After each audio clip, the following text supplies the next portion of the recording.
Good morning, dolls, and welcome to Little Gretchen's workshop.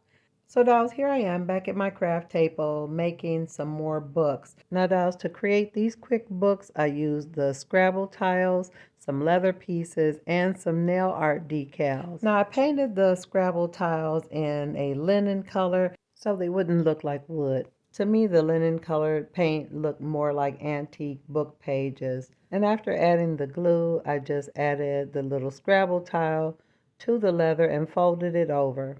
And I followed that same process and used like a navy blue color, a black color, a brown, and I even had some in sort of a maroon or burgundy shade.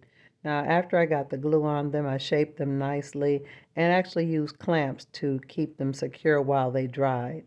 Now, dolls, I did have to do a little extra trimming after I got my books made just to make sure everything was evened up. If you measure your pieces of leather, you won't have to do that. And it's also a best practice to allow the glue to dry before you do your trimming.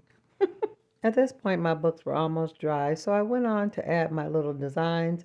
Now, dolls, these are just nail art decals, and they can be found anywhere nail art design products are sold. And I just added the little decals to the covers and to the spines of some of the books. I do advise that you use glue to attach the decals. Don't rely on the adhesive. This is just a quick example, so allow your imagination to lead you and have fun with this. Now, for me, because they're going to be on the shelf, I really didn't think I needed to do too much extra. So let's go ahead and take these little books and add them to the dress shop office shelf. Oh, I did leave out one step. I did add a coat of Mod Podge to the surface of the books to seal in those decals. Now, dolls, this is one of those projects. When you make books, always make more than you're going to need. Because when I started to fill this shelf, it seemed like I had a lot of books. When they were scattered in the bottom of a box, it looked like a lot. But when I began to add them to my shelf, it wasn't that many. Now, this little book here, I just want to show it to you really quick, dolls. I made this when I was a little girl. It was made with two pieces of cardboard and it's some kind of clay smushed in between there. You know, it's pretty crude and it's way oversized, but I couldn't resist putting it on the shelf in the dress shop. I really think it's cute and it just barely fit. And so I definitely put it right on the end so you won't notice it that much. Now, the books that I have on the two bottom shelves are in there based on tension. There's no tacky wax or anything. They're just packed in there really, really tight. That's how my bookshelves are in real life, so I guess I had to replicate that in miniature. Nothing's moving. You can't get anything in or out. I had quite a few ideas about what I wanted to do with that top shelf. Now, I did consider some other things, and I appreciate all the suggestions in the comments. And I really did consider this ginger pot and the beautiful vase, but I feel like that would make the shelf look more like a curio or a display shelf, and I wanted it to be a high velocity working bookshelf. I want it to be utilitarian and not decorative at all. Just books and office brochures. I really appreciate that so many of you all have let me know that you don't mind when I allow you to watch me play. So this will be another one of those times. While I arrange this top shelf, I'm just playing around to see how the books are going to look, which way I want them to go until they begin to create the feeling that I'm trying to convey. Now I'm stacking a few small ones on one end because I really want this top shelf to look kind of haphazard.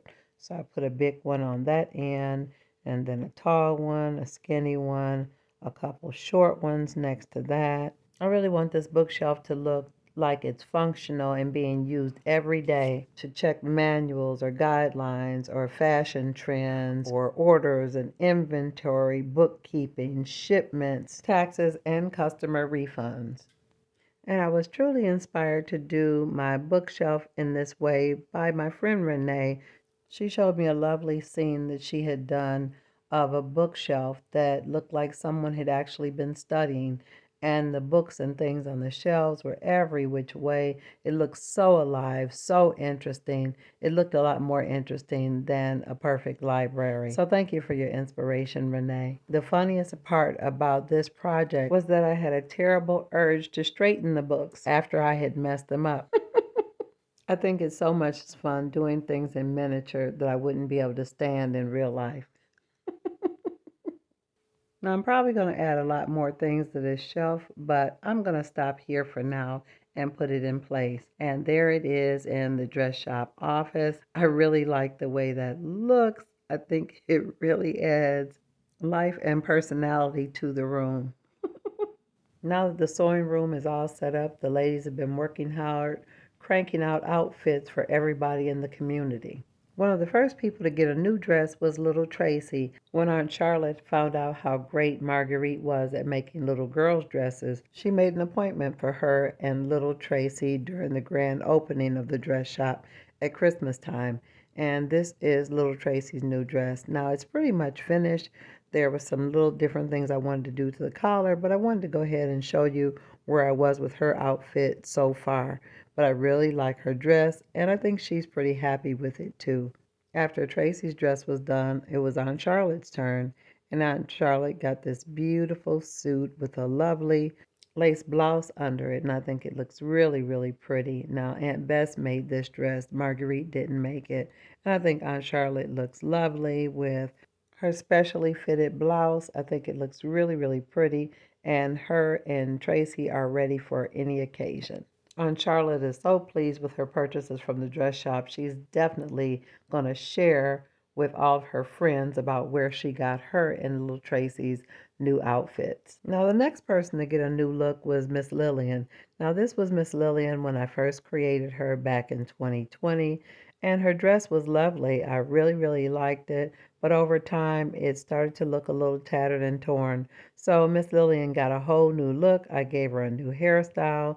She got another lovely blue dress. She really likes blue. So this is just another variation of a similar color, but she really likes it. She's happy with her hair and her earrings. And she even has on a lovely slip that helps her dress stay full looking. So she's really happy with her outfit, and she's all ready for the upcoming occasion as well. Now here's a picture from the archives of Isabel and Alvarez when I first got them. And they really needed to be updated as well. I bought them and made their outfits in 2020. And their outfits were lovely, but some of my techniques are better. And I think it was high time for them to get a new look as well. So this is Isabel's new look. And I think she looks lovely in this beautiful red and black polka dot with the lace. She's got a little cami and her lovely necklace. I think she looks beautiful. I didn't change her hair because I still really like it a lot, but I did kind of give her kind of a mermaid hem at the bottom of her skirt. I think it looks really pretty on her. So she's all ready for the occasion. And here's her husband, Alvarez. I think he looks very nice. Oops, he lost a button. I'm going to have to replace that. But he's got a nice pair of black pinstripe slacks on and a nice blue and white shirt and a red tie and some suspenders. I think he looks great. And again, I think he looks quite spiffy and ready for anything that comes up. Okay, let me give you your wife back. And there's a quick shot of them for the family album as well. Now this next doll is Mr. Sherman. Him and his family came to the rooming house looking to start a whole new life. And I really liked him a lot, but he really needed to get some daddy arms.